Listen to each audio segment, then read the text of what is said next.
মু ঠিক তো করেছি যে এখন থেকে ও পলাশবনিতে থেকে মু লেখাপড়াটা করব। কি?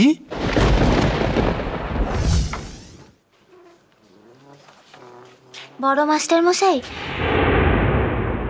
আসবো? আরে তুমি এসো এসো।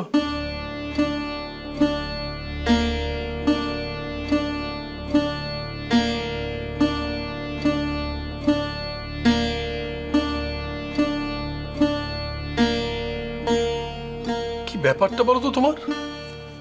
আরে সেই যে বাড়িতে বিয়ে না কি বলে তুমি অ্যাবসেন্ট হওয়া শুরু করলে, তারপর কতদিন হলো তোমার খেয়াল আছে? আজও তো বোধহয় ক্লাস করোনি তুমি, তাই দুপুরে এলে কোথা থেকে? এটি কে?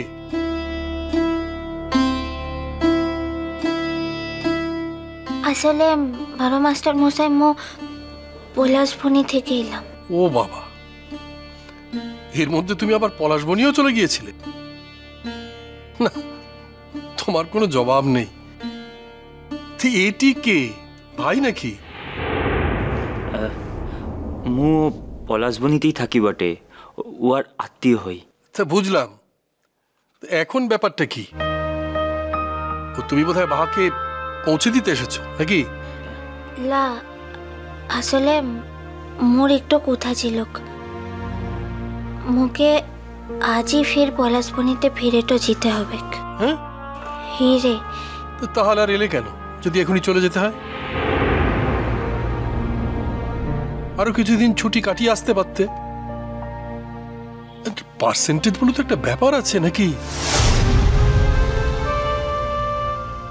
তোমার পার্সেন্টেজ না থাকলে তো পরীক্ষাই দিতে হবে না, ভালোই হতো আরো বেশি দিন ছুটি পেতে। বললাম না মোর একটু কথা আনছে বড় মাস্টার মশাই। তো বলে ফেলো কি কথা। তুমি তো আবার খুব ব্যস্ত মানুষ। আজই তো তোমাকে পলাশবনি ফিরতে হবে। মু ঠিক তো করেছি যে এখন থেকে ও পলাশবনিতে থেকে মু লেখাপড়াটা করব। কি?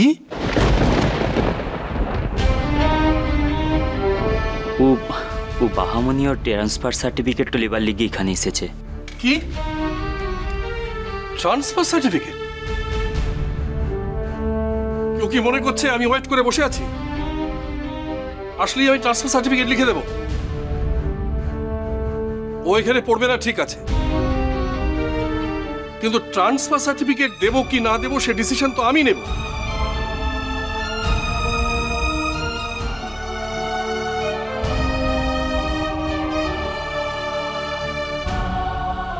ইচ্ছা করলে টিসিটা তো দেওয়া যায় বড় মাস্টার মশাই, তাহলে কি মু। কি আইনের কথা বলতে এসেছো আমাকে? আইন? এই কলেজের একটা সিট নষ্ট করার অধিকার তোমাকে কে দিয়েছে? তুমি একবার পরীক্ষায় স্ট্যান্ড করেছো বলে যা খুশি করবে তাই ভেবেছো?